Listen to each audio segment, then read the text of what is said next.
ചവിട്ട് നാടകം ടാസ്ക് അങ്ങനെ ലൈവിൽ നടന്നുകൊണ്ടിരിക്കുകയാണ്. പക്ഷെ കഴിഞ്ഞ പ്രമോയിൽ നമുക്ക് കാണാൻ സാധിക്കുന്നുണ്ട് അതിൽ ജയിച്ചത് നോറയാണ്. അവിടെ നോറയ്ക്ക് 3 പോയിന്റ് വന്നിട്ടുണ്ട്. അപ്പൊ ഈ ടാസ്കിൽ ജയിക്കുന്നത് നോറയാണ്. നോറ ഓൾറെഡി 2 മണിക്കൂർ ടാസ്കിൽ നിന്നിട്ടുണ്ടായിരുന്നു. സെക്കൻഡ് പൊസിഷൻ കിട്ടിയിരിക്കുന്നത് ഋഷിക്കാണ്. അതിൽ ഋഷിക്ക് 2 പോയിന്റ് ഉണ്ട്. തേർഡ് പൊസിഷനിൽ വന്നിരിക്കുന്നത് അർജുനാണ്. അർജുൻ 1 പോയിന്റും കിട്ടിയിട്ടുണ്ട് അതില്.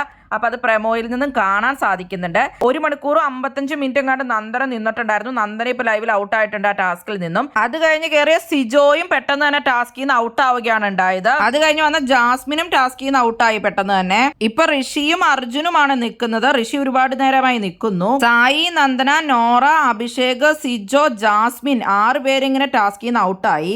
ഋഷിയും അർജുനും കഴിഞ്ഞാൽ പിന്നെ ജിൻഡോയും ശ്രീതുമാണ് ഇനി നിൽക്കാനുള്ളൂ. അഭിഷേകിന് ഈ ടാസ്കിൽ പോയിന്റുകൾ ഒന്നും കിട്ടിയില്ല. അതുകൊണ്ട് അഭിഷേകിന് 11 പോയിന്റ് തന്നെയാണ് ഉള്ളത്. ജിൻഡോയ്ക്ക് 6 പോയിന്റും ഋഷിക്ക് അപ്പൊ ഈ ടാസ്കിൽ 2 പോയിന്റും കൂടെ കിട്ടുമ്പോൾ ഋഷിക്ക് 7 പോയിന്റ് ആകും. സായിക്ക് 5 പോയിന്റും അതുപോലെ തന്നെ അർജുനും 5 പോയിന്റ് ആകും. നോറയ്ക്കും ശ്രീധുവിനും ഒക്കെ 3 പോയിന്റുകൾ തന്നെ. സിജോയ്ക്ക് 1 പോയിന്റും. ഒറ്റ പോയിന്റ് അപ്പൊ ഇതുവരെ ഒറ്റ ടാസ്കിൽ നിന്ന് നേടാൻ പറ്റാത്തത് നന്ദനയ്ക്ക് മാത്രമാണ്.